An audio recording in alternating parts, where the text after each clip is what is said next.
Hello বন্ধুরা, welcome to my channel তিতিস লাইফস্টাইলে তোমাদের সকলকে স্বাগত জানাই। আজকেও আমরা বেরিয়ে পড়েছি রেডি হয়ে আর যাচ্ছি এখন বিচে চান করার জন্য। এখন বাজে ওই 10টা মতন। আজকে একটু আমরা তাড়াতাড়ি বেরিয়েছি, তার কারণ হচ্ছে আজকেই তো আমাদের ব্যাক করার দিন। সুতরাং তাড়াতাড়ি স্নান সেরে আমরা আবার রেডি হয়ে কিছু জায়গা স্পট ঘুরে তারপরে আবার বেহালায় ফিরে যাব। আর সেই প্ল্যানিং অনুযায়ী বিচে এসে দেখি বিচ তো পুরো ফাঁকা শুনশান, কালকের থেকেও আজকের লোক অনেক কম। আর আজকে একটু তাড়াতাড়ি আমরা বিচের ধারে এসেছি বলে এই রোদটাও বেশ ভালো লাগছে। যারা চান করছে তারা তো জলে নেমে পড়েছে, আর জল বলছে ভীষণ ঠান্ডা। আর আমি পাড়ে বসে বসে খুব মজা নিয়েছি। দূরের ফাঁকা বিচটাতে কিছু লাল কাঁকড়াও দেখা যাচ্ছে, দেখো। এরপরে দেখছি আমার মেয়েও তাড়াতাড়ি করে আমার কাছে ফিরে আসছে। আমি বললাম কি হলো, আজকে চান করবি না? বলে জল ভীষণ ঠান্ডা মাম্মাম, খুব শীত করছে। আজকে সবাই খুব তাড়াতাড়ি জল থেকে উঠে পড়েছে, কারণ তোমাদের বললাম না আজকেই আমাদের ব্যাক করতে হবে। সেই মতন আমরা হোটেলে গিয়ে ফ্রেশ হয়ে খাওয়া দাওয়া হোটেল থেকে করে আবার আমরা বেরিয়ে পড়লাম একটা নতুন স্পটের উদ্দেশ্যে। বকখালি থেকে 8 ঘন্টা ট্রাভেল করেই আমরা চলে এলাম এখন হেনরি আইল্যান্ডে। এই হেনরি আইল্যান্ডের প্রবেশ মূল্য ছিল 10 টাকা প্রতিজন। এই হেনরি আইল্যান্ডে এসে থাকতে হলে তোমরা এখানে সুন্দরী ও ম্যানগ্রোভ টুরিস্ট কমপ্লেক্স আছে, এইখানে তোমরা এসে থাকতে পারো।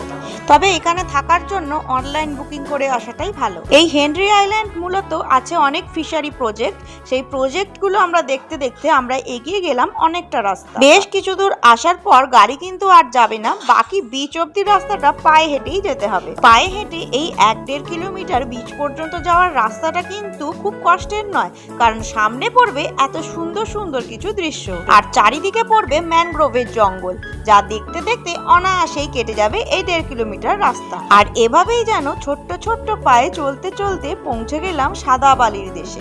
দেখেছো বন্ধুরা কি ফাঁকা বিচটা, শুধু যেন আমরাই এসেছি এই বিচে।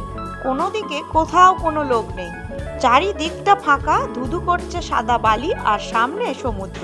ঢেকি যেমন স্বর্গে গিয়ে ধান ভাঙে, সেরকম একজন মায়ের কাছে আগে প্রধান কাজ হলো যে কোনো জায়গাতেই যাও না কেন আগে মেয়েকে পেট ভরে খাবার খাওয়াতে হবে। আর সেই মতন আমিও বসে পড়েছি, কারণ মেয়েকে তো পেট ভরে খাবার খাওয়াতে হবে। খাবার খাওয়ানো শেষ হয়ে গেলে দুজনে মিলে বিচটা একটু ঘুরে দেখলাম, আর দেখলাম এখানে দুই ভাইয়ের কিছু মজার কীর্তি।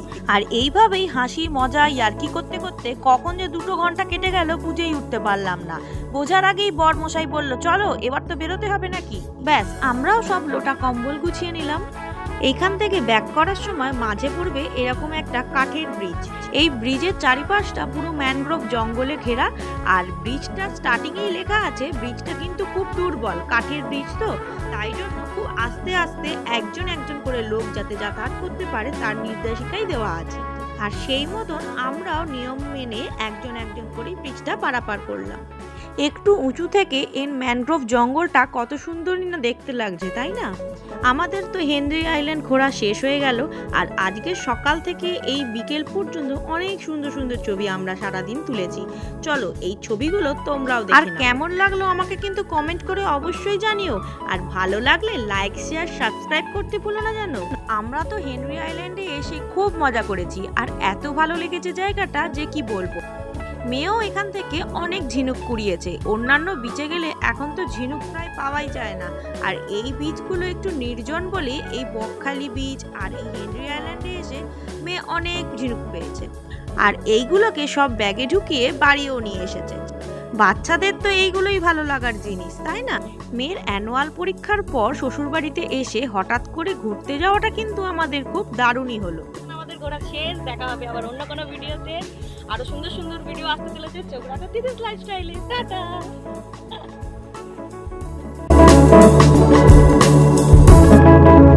এই বাড়ি ফেরার সময় আমার জায়গাটা একটু চেঞ্জ হয়েছে। বকখালিতে ঘুরতে এসেছিলাম দাদার গাড়িতে চড়ে, আর এখন ফিরছি বাড়ি বরের সাথে বাইকে। হেনরি আইল্যান্ড থেকে বেহালা এই টোটাল 130 কিলোমিটার রাস্তা, এতটা লং জার্নি এই প্রথম বাইকে করে বরের সাথে করলাম। এটা কিন্তু সত্যিই মনে থাকবে। আজকের ভিডিও আমি এখানেই শেষ করছি, দেখা হবে আবার অন্য কোনো ভিডিওতে। টাটা।